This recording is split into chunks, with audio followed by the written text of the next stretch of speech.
Hi, I'm Lisa, and I'd like to welcome you to Miss Lisa's Learning Hub. And now for our word of the week.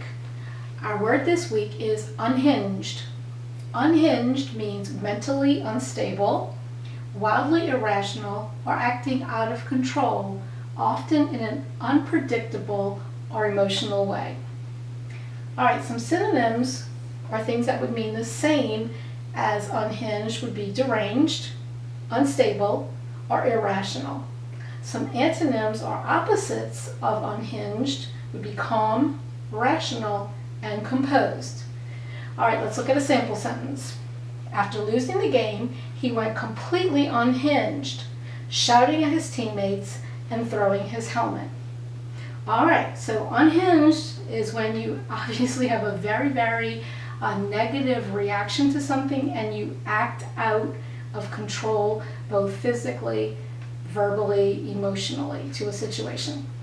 All right, if you enjoyed this video and found it helpful, please consider liking and subscribing to my channel. Let me know what you think in the comments, and I'll see you in the next one.